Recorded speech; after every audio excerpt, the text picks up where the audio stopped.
So this is Belinda. She's going to teach you guys how to do wood burning.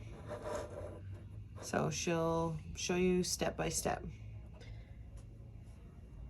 So you guys have a printer. I printed off a Calgary Flames one. This is an older one that I already had printed, but print it off to the size that you want, that it fits onto the board. Make sure you have all your tools handy.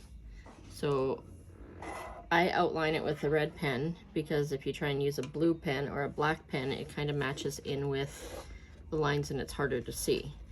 Because I've already done this in red, I'm gonna do it again in blue. So take your picture, place it where you want it, and then with your, you can either use clear tape or green tape, like painter's tape. Take it. So I'm gonna tape it here.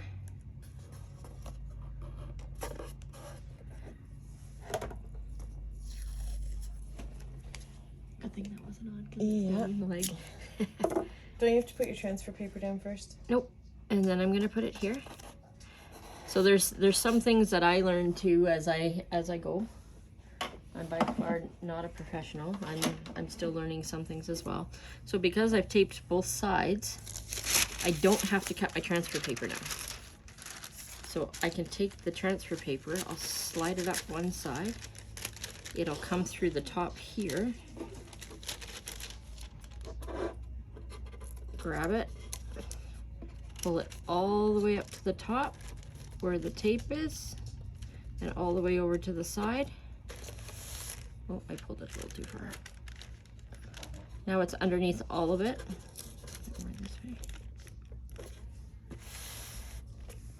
Then you don't have to cut your transfer paper, and if you want to do another picture after, you don't have to use a new transfer paper every time. It's usually good for 3 or 4 even. So then you just start tracing.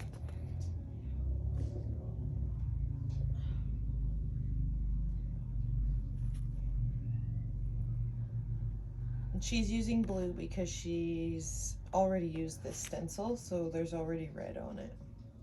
And you want to try and make sure that you don't miss anything. And that's another thing, that when you do this as well, you only have to lift one piece of tape and then lift it up. You still have this part taped down, and then you can look, make sure you've got everything before you take it off.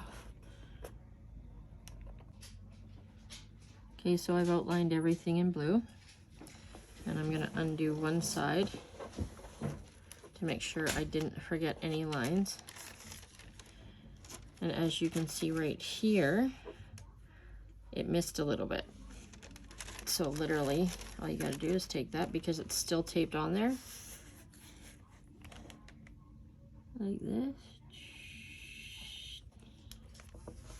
Try again. There it is. When you're doing your lines, make sure that when you're doing a line, say like this, when you breathe in, you start your line when you breathe out, because when you breathe out, you're calmer and you make straighter lines. It's a proven fact. Another thing is, I pushed a little hard because I'm using a different carbon paper. If you try and push lightly and you just check to make sure that it's working, a good thing is that oh, there's another spot I missed up here, see? If you happen to make a mistake and you're only pushing lightly, you can actually use a white eraser, and you can potentially erase most of the mess up so that you won't have that extra line in there. Oh, up here.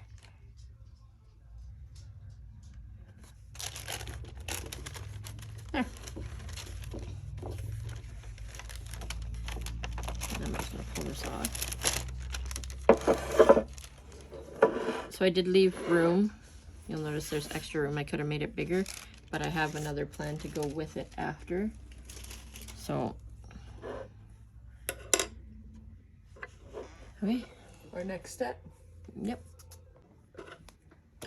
So now that I've got it all done out, we have the certain tips. I have the same machine as you guys. What I did is I actually put green tape around mine, because you have to hold this button down here in order for this to work. Okay, mine's not on right now. When this is on, do not touch anywhere from here down. You will blister. It hurts. So I taped mine because I'm impatient, and when my finger comes off, it doesn't heat as well. So to change these, you should have a little screwdriver somewhere in one of your kits. Lefty-loosey, just turn it a little bit. So, and when it's cold, you can just pull it right off, okay? When it's hot, what I do, so I have a metal stand here that I use for my phone, but I have another one as well. I take this, if it's hot, if I have to switch ones, I put it in here, I put it over something metal, and I slide it out so that I'm not touching it. And then make sure you put this away to the other side. This is still hot. So if I need to switch to this, this isn't hot anymore. Spread it open. Still don't touch this. You can touch this, it's not gonna get hot. It might warm up a little bit, but make sure your machine is shut off when you switch it, and then just tighten this up. Don't try and crank it on there because you'll strip the bolts, or the screws, sorry. And then that's how you change it. I do mine on a high heat because I like to, I'm a little bit faster at doing the lines. And you know, it comes with practice. So I'm gonna put this one back on because I'm gonna do the outside lines. As soon as I figure out where the hole is. Oops. Tighten this back on. Okay. So I have the same machine as you guys. I'm pretty sure you can see that there. And I keep mine at about 700. It depends on if I'm shading. If it's a lighter shade, then you turn it down. So if you're wanting to do some shading, which I'm not going to do on this one, start low and test it. If you have a separate piece of wood or something, test it to see at what temperature you think will be proper. When I'm doing the outlines though, I have it up in between like 700 and 750. So even though it's turned up, the only way you can turn this on is by turning on this switch. Even if the button's pressed, it's not going to work unless you turn on the switch. So like I said, I have mine taped, so mine's going to heat up right away. Turn this on, now watch the tip. Okay, I don't know if you guys saw that, but there was smoke coming off it. And then if you watch the end of it, it gets really, really red. So you can just imagine how hot that is. It's like touching a stove, okay? And then you just take your lines. I'm gonna start here, I guess. I do little lines at first, and then you can just... And the reason why I'm using this one is because if you notice in between this line and this line, it's very little space. You try and use the bigger ones, and you're gonna come over here on top of this part, and it's gonna look horrible. And you won't be able to fix it once it's burnt into the wood, unless you plan on just coloring in the whole thing.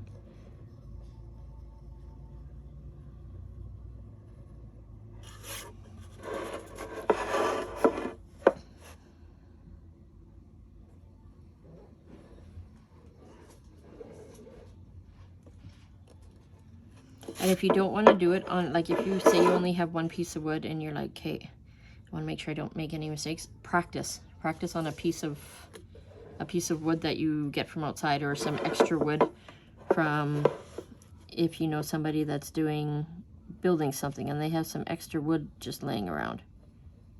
Or a pallet. Break off a piece of a pallet. And I'm going back over this line because it's not the same thickness, so I'm trying to keep it around the same thickness. With this wood, if you hold it in one spot too long, and I'm going to show you right here just because I'm going to be doing something else. If you hold it here too long, it just went right through. Okay, the wood here is very thin. And like I said, there's going to be something else here, so the hole there is not going to matter.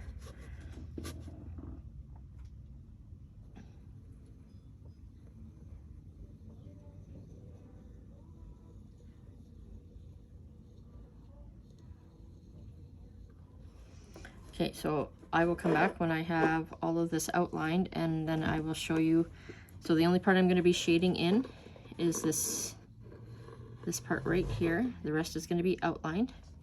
And then the C, because it's covered flames, I'm going to paint it. I know you all have paint pens. I'm going to paint it red. So you can choose to decide whether you want to use paint pens or if you want it all wood burning and stuff like that. Okay, so I finished the outline. Remember that when you are doing this, even when you're tracing and drawing it on, take a break.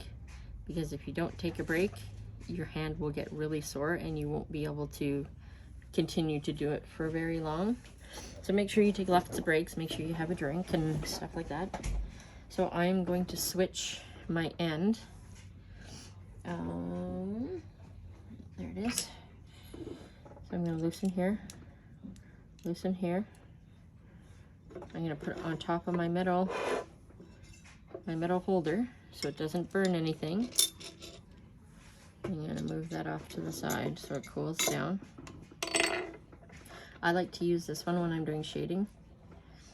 I also have the same ones as you guys, like I have these ones as well.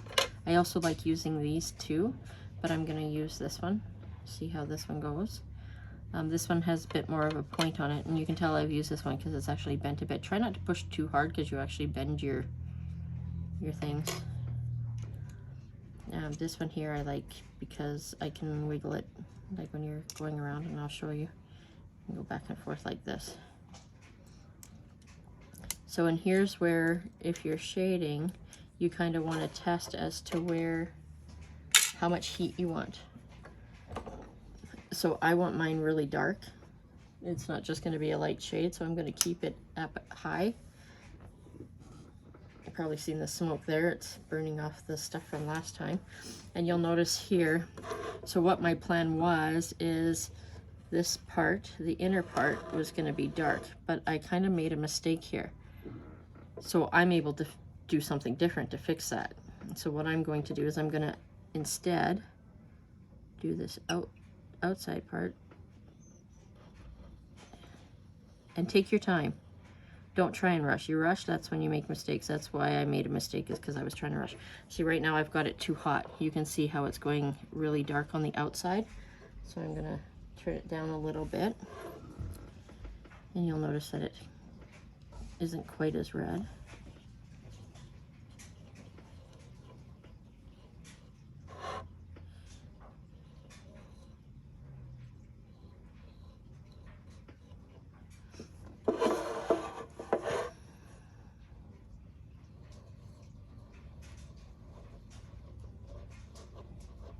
Yeah, remember to turn your board too, because I was sitting there when I first started trying to go like this and reach over and then reach around, and your board moves. It makes it so much easier when you realize that. I was just excited when I first started.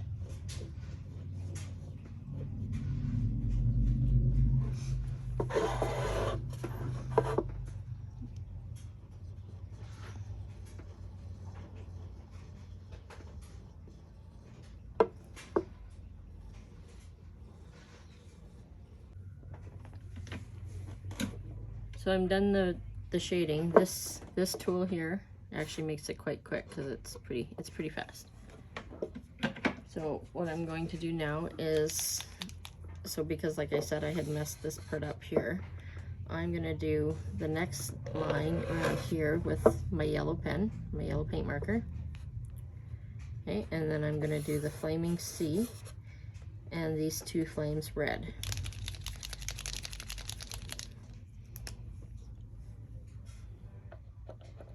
Oh, it's working. Yay!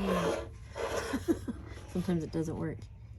So when you first open your paint pens, you're gonna have to push down on them to get the... Shake it really good first. Yeah, to activate the paint. So keep your lid on. Give it a good shake, because you'll notice that, like if you look at the red one here, it's kind of separated a bit. I did give it a shake earlier. Now give it a good shake. And then to activate it so the pen or the paint comes down, push down on a piece of paper and wait, and you'll see the tip absorb in the paint. And then you can just use your paint stick. I'll probably do a couple of coats just so that it's more vibrant. And because I burnt it first, it gives me the outline on where to go. And even when I'm doing up in here, it doesn't go through unless you go over top. So if I go like this and hold it there, it just sits there, like it doesn't seep into the burnt part unless you go in the burnt part, like it doesn't seep through.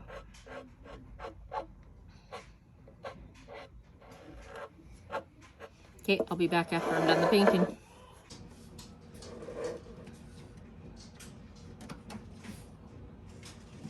So I finished the painting, and this is my little extra. We had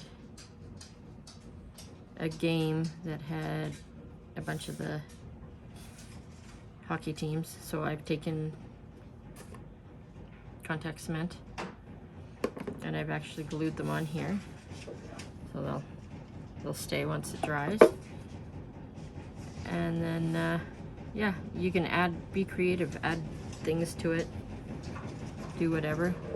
I'm going to show you some of the other stuff that I've started.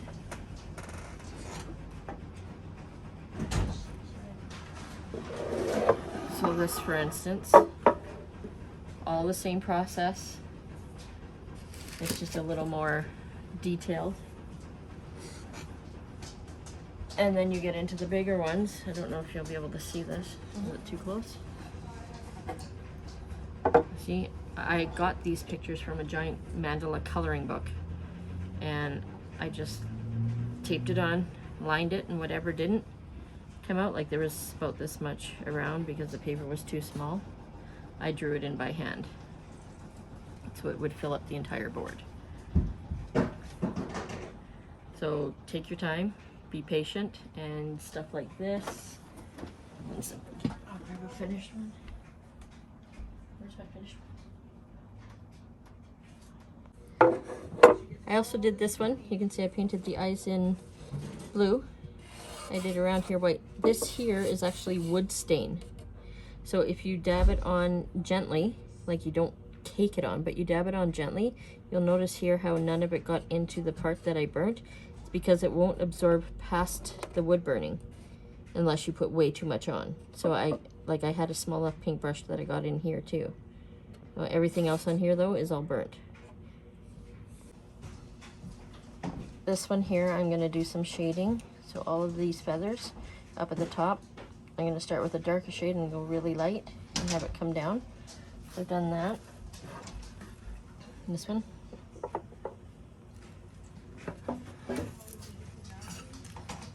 These are for a baby's room. And I've started these ones. These are gonna be dream catchers. This one here is going to be a dream catcher. So literally, I cut out the papers and did the same thing. Just taped them on and traced them and just started going. And then I heated, when I showed you in the beginning, these are really thin. I got them from Dollarama. I just heated it up and it made the holes. So I'm going to put some leather through here and some feathers and stuff. And then one up here to hang it. So yeah, just take your time, be creative, and have fun.